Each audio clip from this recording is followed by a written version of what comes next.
You've encouraged me to grow, to chase my dreams, and to become the best version of myself. I promise to do the same for you, to love you, support you, and grow with you for all the days of our lives. As we exchanged rings and were pronounced husband and wife, I felt a peace I had never known before. This was right. This was where I belonged.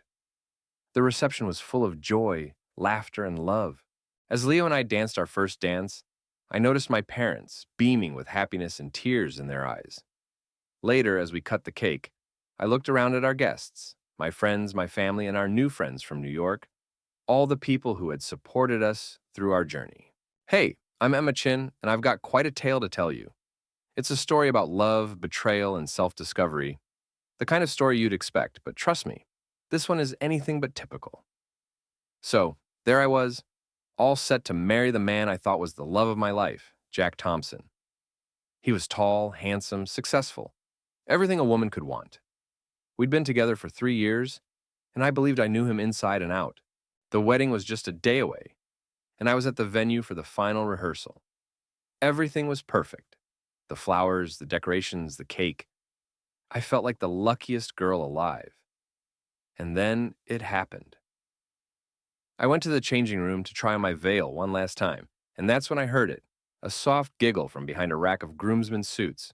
I peeked around the corner, and there they were.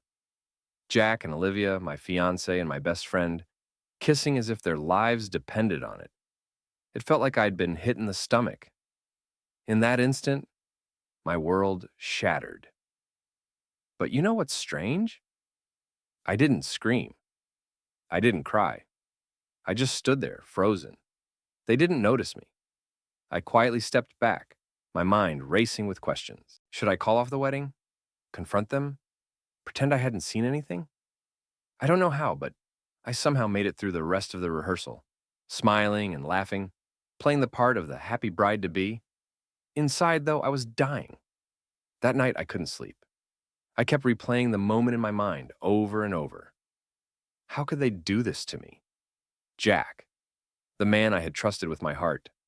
Olivia, my best friend since college. I thought about all the memories we had shared. Movie nights, weekend trips, birthdays. Had it all been a lie? How long had this been going on? I needed someone to talk to, but who? My parents were already in town for the wedding. I couldn't burden them with this. My other friends were all part of the bridal party, so that would be too complicated. Then I remembered Leo, my first love. We dated back in high school, sweet and innocent. We lost touch when we went to different colleges, but I still had his number. I called him at 3 a.m. He picked up on the second ring. Emma, is everything okay? His voice was groggy, but full of concern. I broke down. I told him everything. He listened without interrupting. When I finished, there was a long silence. I'm so sorry, Emma, he said at last. And what can I do? I didn't know what to say. What could anyone do? But hearing his voice, remembering the uncomplicated love we'd shared, gave me an idea. Leo, I said, I need your help. Can you come to my wedding? Without hesitation, he agreed. We made a plan. It was wild, probably stupid, but I didn't care anymore. The next day, I woke up early, had my hair and makeup done, and put on my wedding dress. When I looked in the mirror, I barely recognized myself. My bridesmaids fussed around me. Olivia was there, playing the role of the supportive best friend. She helped me with my veil, her hands steady, her smile bright. I wanted to scream. The ceremony was set for 2 p.m. At 1:30, I quietly slipped away. I told everyone I needed a moment alone, but instead, I met Leo in the parking lot. He looked good, older, more mature, but still had that boyish charm, I remembered. He hugged me tightly. Are you sure about this? He asked. I nodded. There was no turning back now. We walked into the church together, and people gasped. I saw Jack at the altar, looking pale. Olivia, standing with the other bridesmaids, looked like she might faint. I walked right up to Jack. Hi, honey, I said loudly enough for everyone to hear. There's something I need to show you. I pulled out my phone, hit play on the video I'd recorded the day before, the one of him and Olivia in the changing room. Chaos broke out in the church. Jack tried to grab my phone, and Olivia burst into tears. Guests started whispering, then shouting. I just stood there, watching it all unfold. Strangely, I felt calm, as though I were watching someone else's life. That's when Jack started talking fast, desperate. "Emma, please," he said. "It's not what you think. Olivia means nothing to me. You're the one I love." I laughed. I couldn't help it. It sounded so ridiculous, so cliché. Then Olivia spoke up. "That's not true," she said, her voice shaking. "Jack, tell her the truth. Tell her how long we've been together." And just like that, the whole truth came out. They'd been seeing each other for months. Jack had been deceiving us both. I looked at Leo, who squeezed my hand. I felt stronger with him by my side. "I think," I said, my voice surprisingly steady, "this wedding is over." I turned and walked out of the church, Leo following behind. I could hear shouting, crying, and confusion. We got into Leo's car and drove off, with no particular destination in mind. Just away from there, away from the lies and pain. As we hit the highway, I finally allowed myself to cry. Leo handed me tissues and kept his eyes on the road, letting me get it all out. When I was finally able to speak again, I asked, "What do I do now?" He glanced at me. "Whatever you want, Emma. Your love life is your own again." And you know what? He was right. For the first time in a long time, I felt free. Hurt, angry, confused. Yes, but free. We drove until the sunset, stopped at a small diner for coffee, sat in a booth, and talked for hours about the past, the present, and the future. I decided I needed time to heal, to rediscover myself. Leo understood. He gave me his number and told me to call anytime. That night, I checked into a small motel, ignored the dozens of missed calls and messages on my phone. I was done with explanations and drama. As I lay in bed staring at the ceiling, I made a decision. I was going to travel, see the world, and figure out who I truly was, without Jack, without Olivia, and without anyone else's expectations. The following morning, I booked a one-way ticket to Paris. It was spontaneous, maybe even reckless, but it felt right. I called my parents, assured them I was fine, and asked them to take care of the aftermath of the wedding. They were confused, worried, but supportive. A week later, I was on a plane, watching the city I'd called home vanish beneath the clouds. I felt a mix of fear, excitement, and for the first time in days, hope. There I was, flying to Paris, with nothing but a hastily packed suitcase and a whirlwind of emotions. It was insane. I had never done anything like this before. The flight was long. I tried to sleep but couldn't. My mind kept racing. Was I running away or was I running towards something new? I landed in Paris early the next morning. The city was just starting to wake up. I took a cab to a small hotel I had booked online. It wasn't luxurious, but it was cozy and clean. On that first day, I just wandered around the streets with no plan and no destination. I saw the Eiffel Tower from afar, walked along the Seine, and had a croissant in a tiny cafe. I felt like I was living someone else's life, like I was watching myself in a movie. Emma Chin, jilted bride turned world traveler. Who would have thought? I didn't check my phone for days. I wasn't ready to face reality yet. I needed that bubble of freedom and anonymity. After a week, I finally found the courage to check my messages. There were hundreds from Jack, Olivia, friends, and family. I deleted them all without reading a single one. The only one I replied to was from Leo. He had simply texted, "Hope you're okay, here if you need me." I wrote back, "I'm in Paris, finding myself. Thanks for being there." He replied almost instantly, "Glad you're safe. Enjoy the journey." That made me smile. Leo always knew just what to say. Days turned into weeks. I moved from Paris to Rome, then to Barcelona. In each city, I tried to lose myself while also trying to find myself.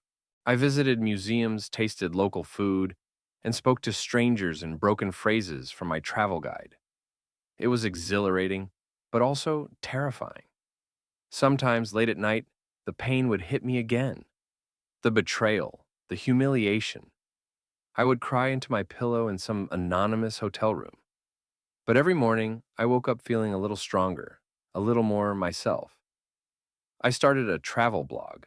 Nothing fancy, just a space to share my thoughts and experiences. It was therapeutic to express my feelings in words.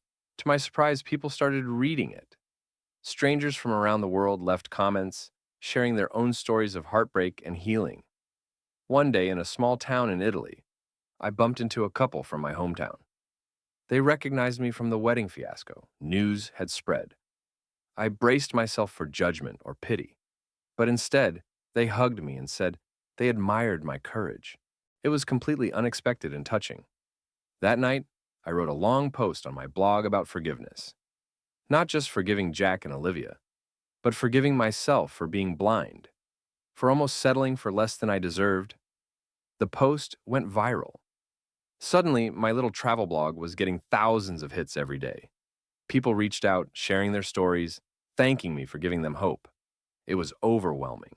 I had never considered myself inspirational. I was just a girl trying to rebuild her life. But it felt good, like maybe all this pain had a purpose. Maybe I could turn it into something positive. As my blog grew, I started getting offers to write for travel magazines and speak at women's empowerment events. It was surreal. I said yes to some, no to others. I was still figuring things out, still on my journey, but I was beginning to see a future I had never imagined. 3 months into my travels, I got an email from a publisher. They wanted to turn my blog into a book, a memoir of my journey from jilted bride to self-discovery. I was hesitant at first. Did I really want to relive all that pain and put it out for the world to see? But then I thought about all the messages I had received from people who had been through similar experiences, who had found comfort in my words. So I said yes. The next few months were spent traveling and writing, pouring my heart into the pages. It was difficult, but also incredibly liberating. As I wrote, I realized how much I had changed, how much stronger I had become. The girl who had run away from her wedding seemed like a stranger now. I finished the book in a small cafe in Greece. As I typed the final words, I felt a weight lift from my shoulders. It was done. My story was told.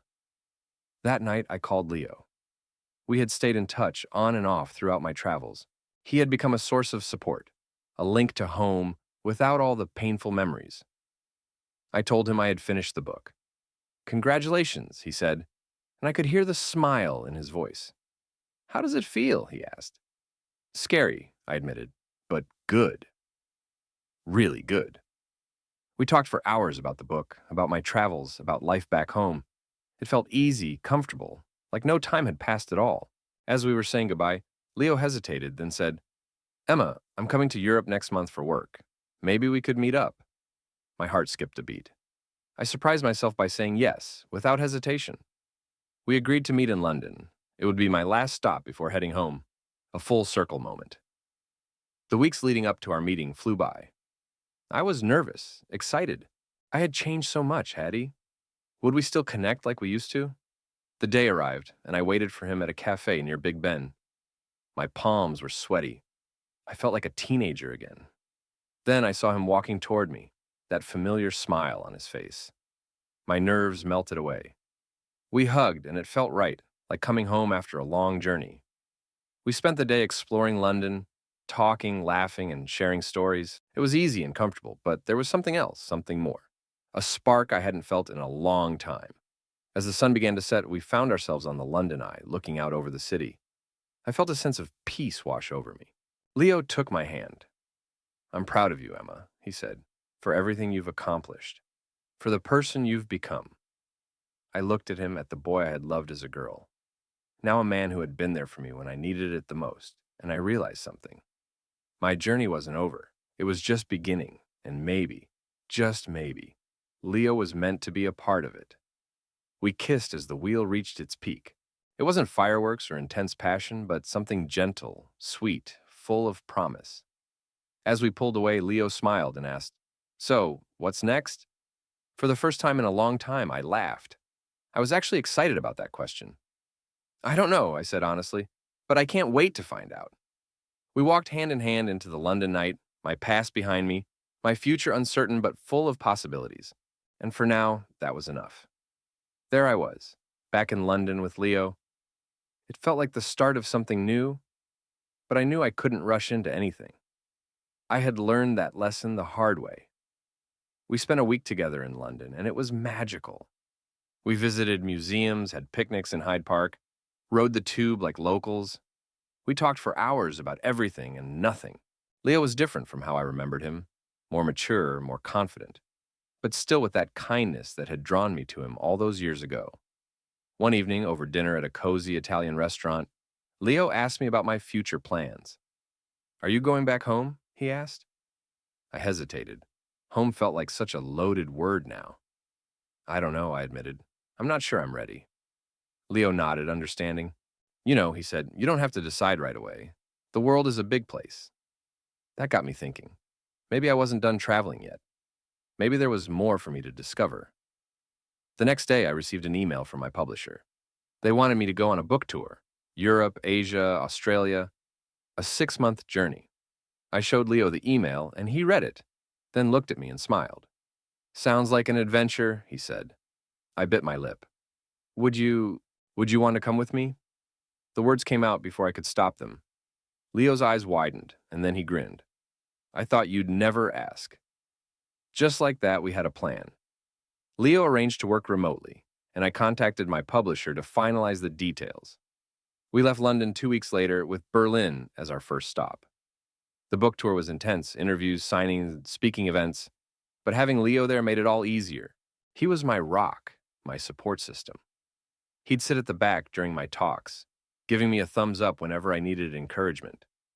At night, we'd explore each new city together, trying local foods and visiting off-the-beaten-path spots. It felt like we were on our own little adventure. In Paris, we revisited the places I had first gone to when I ran away.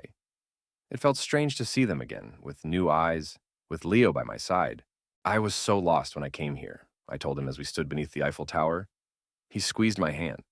And now, he asked? I smiled. Now, I'm found. As we traveled, my book gained momentum. From I do to I don't to I am. A journey of self-discovery became a bestseller. Women would approach me at signings, tears in their eyes, thanking me for sharing my story. It was humbling and overwhelming.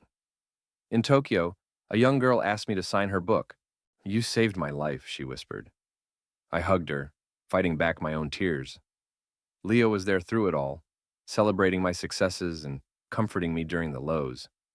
Our relationship deepened with each passing day, but we were careful. We both understood the pain of rushing things, so we took it slow, savoring each moment. In Sydney, halfway through the tour, I received a call from home. It was Olivia. I almost didn't answer, but something compelled me to pick up. Emma, she said, her voice trembling. I don't know if you'll listen, but I need to apologize. I sat down, my heart pounding. Leo noticed and came to sit beside me, concern in his eyes. Olivia continued. What I did was unforgivable. I was selfish and stupid. I've lost my best friend, and I have no one to blame but myself. I listened in silence. Part of me wanted to hang up, but another part needed to hear this. I don't expect forgiveness, Olivia said. I just want you to know how sorry I am. And I'm glad you're doing well. You deserve it. After she hung up, I sat there, stunned. Leo put his arm around me. Are you okay? He asked gently. I nodded slowly. I think I am. And I realized it was true. Olivia's apology didn't reopen old wounds. Instead, it felt like closure. That night, Leo and I walked along Bondi Beach. The stars were bright and the waves were gentle. What are you thinking? Leo asked. I took a deep breath. I'm thinking I'm ready to go home. Leo looked surprised. Are you sure? I nodded. Yeah, I've been running for so long. It's time to face everything, to really move on. Leo smiled. Then let's go home. We finished the tour in New Zealand. As we boarded the plane back to the States, I felt a mix of excitement and nervousness. Home. I hadn't been back in over 8 months. What would it be like? How much had changed? How much had I changed? We landed on a sunny afternoon. As we walked through the airport, I squeezed Leo's hand, and he squeezed back, reassuring me. And then I saw them, my parents, waiting at the arrivals gate. Mom was crying, and Dad was trying to look stoic but failing. I ran to them, and we hugged, all three of us right there in the middle of the airport. People stared, but I didn't care. We've missed you so much, Mom said, wiping her eyes. I've missed you too, I replied, and I realized just how much. Dad glanced at Leo over my shoulder. And who is this young man? He asked. I introduced them, and Leo shook hands with my dad before giving my mom a warm hug. It felt natural, as if it was meant to happen. As we drove home, I looked out the window at the familiar street. It was odd how everything seemed the same, yet it all felt so different. When we pulled up to my childhood home, I stepped out of the car and took a deep breath. This was it. I was back. That evening, we had a family dinner, and Leo fit in seamlessly, charming my parents with stories from our travels. I sat back, watching them, feeling a warmth in my chest. After dinner, Leo excused himself to make a call, and my mom took the chance to pull me aside. "Emma," she said, her expression serious, "are you happy?" I looked at her, then at Leo through the window, where he was laughing at something my dad had said. I smiled. "Yeah, Mom, I really am." The following weeks were a blur. I had meetings with my publisher about the US part of my book tour, caught up with old friends, and even bumped into Jack at the grocery store. It was awkward, of course, but not as painful as I had expected. We made small talk, wished each other well, and went on our separate ways. It felt like I was closing an old chapter. Leo found an apartment nearby, and although we were still taking things slow, it felt good knowing he was close. One evening, as we walked in the park where we'd had our first date in high school, Leo turned to me.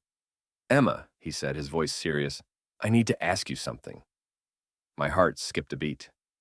Was this it? Was he going to propose? Part of me panicked. Was I ready for that? But Leo surprised me. "I've been offered a job in New York," he said. "It's a great opportunity, but I wanted to talk to you first." I blinked, processing. "Oh," I said. "Well, that's amazing, Leo." He watched me closely. "I don't have to take it if you want me to stay. I will." I thought about it, about Leo, about us, and everything we'd been through. I knew what I had to say. "You should take it," I said, my voice firm. Leo looked taken aback. "Really?" I nodded. "Really, it's a great opportunity, and I think I need to stand on my own for a while." Leo's face fell slightly, but I quickly added, "But that doesn't mean this is the end for us. We can do long distance, visit each other, and see where it goes." Leo smiled, his relief clear. "You're amazing, you know that?" I laughed. "I've been told." We kissed under the stars in the park where our story had begun all those years ago. It felt like a new beginning. 2 weeks later, I stood at the airport with Leo. This time, he was the one leaving. "Call me when you land," I said, fighting back tears. He hugged me tightly. "I will. This isn't goodbye, Emma. It's just see you later." As I watched his plane take off, I felt a strange mix of sadness and hope. Leo and I had a long road ahead of us, but for the first time in a while, I was excited about the journey.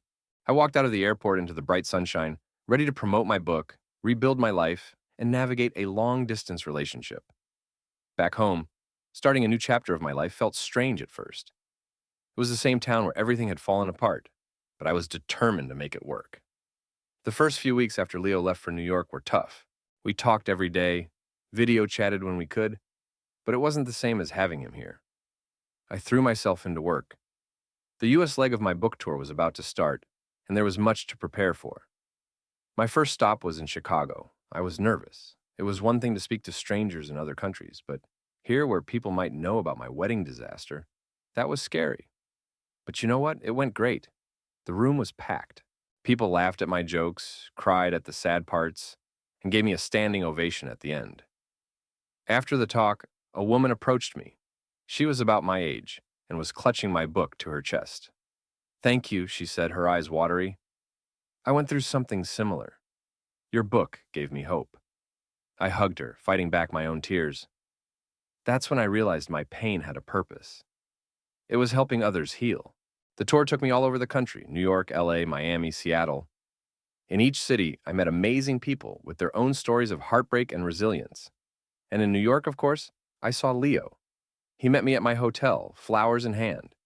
We spent a magical weekend together, exploring the city and just being us. But when Sunday came and I had to leave for my next stop, it was hard. Harder than I had expected. "I miss you already," I said at the airport. Leo kissed me softly. "I miss you too, but we're making it work, right?" I nodded, trying to smile. We were making it work, but was it enough? Back on the road, I kept busy. When I wasn't at events, I worked on ideas for my next book. My publisher was eager for a follow-up. I was thinking of writing about long-distance relationships, the challenges and rewards. I had plenty of material to work with. One night, after a particularly grueling day of interviews and signings, I collapsed onto my hotel bed and called Leo. I don't know if I can do this anymore, I said, my voice cracking. The tour? Leo asked, concerned. No, I replied. This, us, the distance. It's so hard. There was a long pause. My heart raced. Had I said too much? Finally, Leo spoke. I know it's hard, Emma, but you're the strongest person I know. If anyone can do this, it's you. It's us. His words gave me strength. We talked for hours that night about our fears, hopes, and our future. By the time we hung up, I felt better. Tired, but better. Leo was right. We could do this. The tour continued. I visited smaller towns, college campuses. Everywhere I went, I met people who had been touched by my story. In a small bookstore in Montana, an elderly man approached me after my talk. I wish I had your courage when I was young, he said. I stayed in a bad marriage for 40 years because I was afraid of starting over. His words stayed with me. I realized how lucky I was. Yes, I'd been hurt, but I'd also been given a second chance at happiness.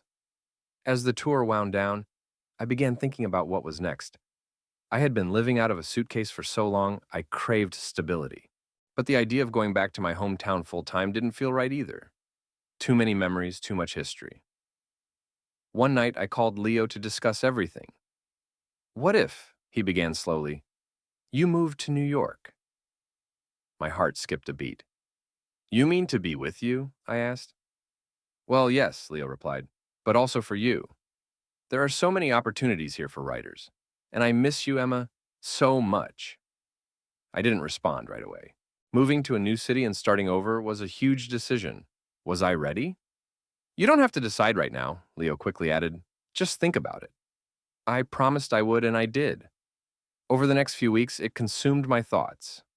I made lists of pros and cons, discussed it with my parents and friends, and even brought it up with my therapist. Yes, I had started seeing one after everything that happened. Best decision ever. Everyone had their own opinion, but in the end, I knew it had to be my choice. The final stop on my tour was Boston. As I stood on stage, looking out at the crowd, I felt a sense of closure. I had come so far from that heartbroken girl who ran away from her wedding. After the event, as I signed books, a young couple approached me. The woman was glowing, obviously pregnant. We just wanted to thank you, the man said. Your book helped us get through a rough time. We almost called off our wedding, but your story gave us the courage to work things out. I smiled, genuinely happy for them. But as they walked away hand in hand, I felt a pang in my chest. That night in my hotel room, I made up my mind. I called Leo. Hey, I said when he picked up. Remember that thing we talked about? About me moving to New York? Yeah, Leo responded cautiously. I took a deep breath. I want to do it. I want to move to New York to be with you, to start our life together. The joy in Leo's voice was unmistakable.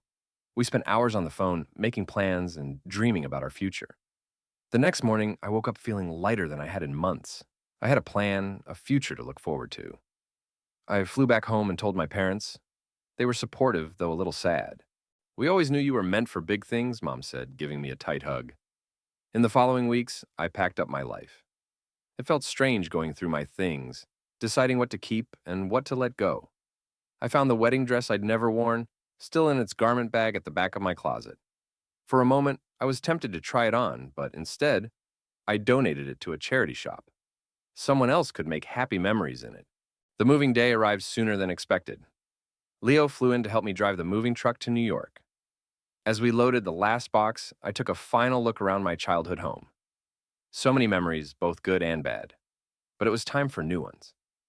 We hit the road early in the morning, and as we passed the leaving town sign, I felt a mix of excitement and nostalgia. Leo reached over and squeezed my hand.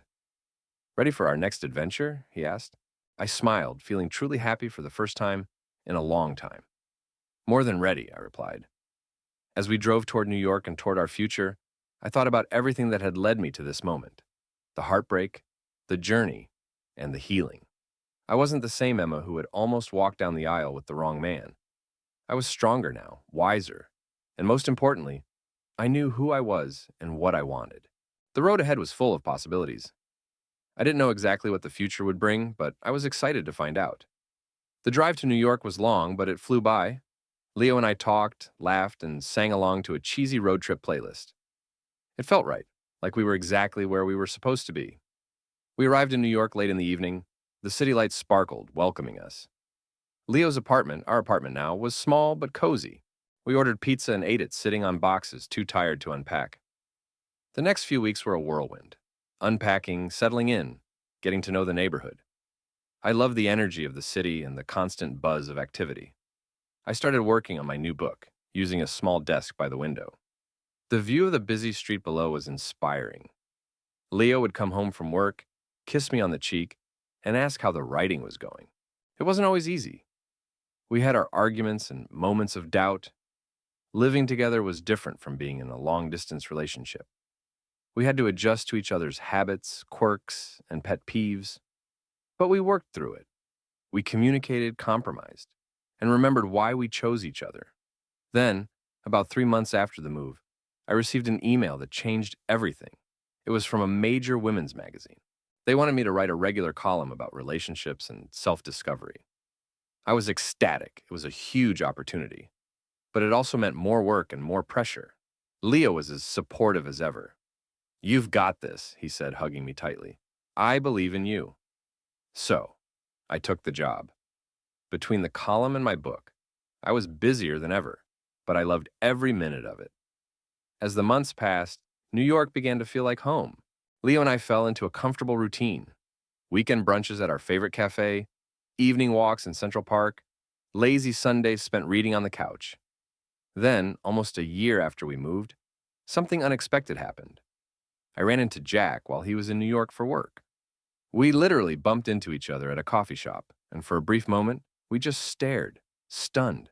"Emma," he said at last, "you look amazing."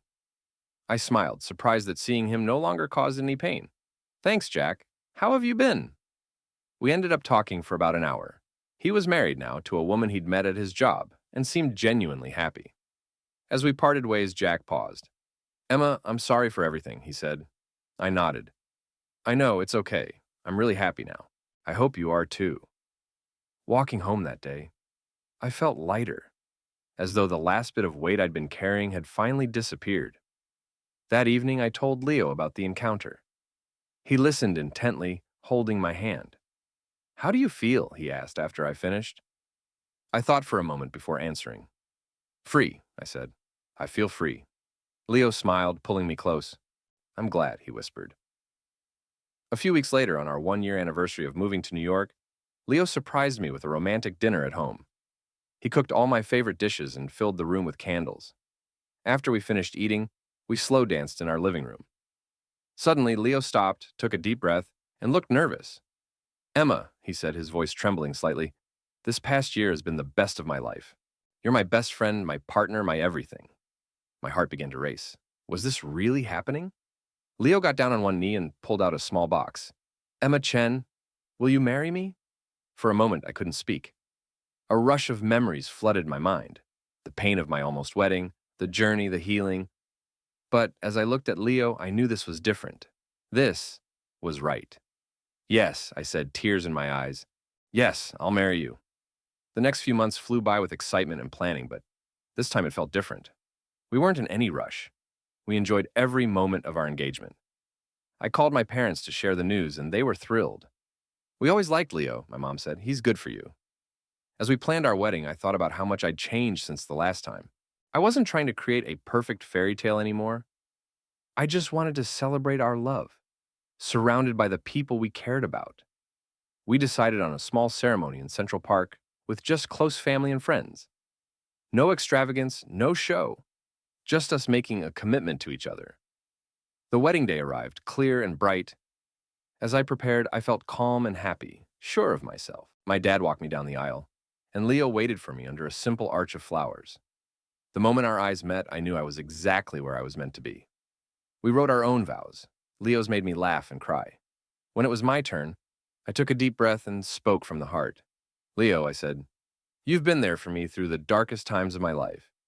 You've seen me at my worst and loved me anyway.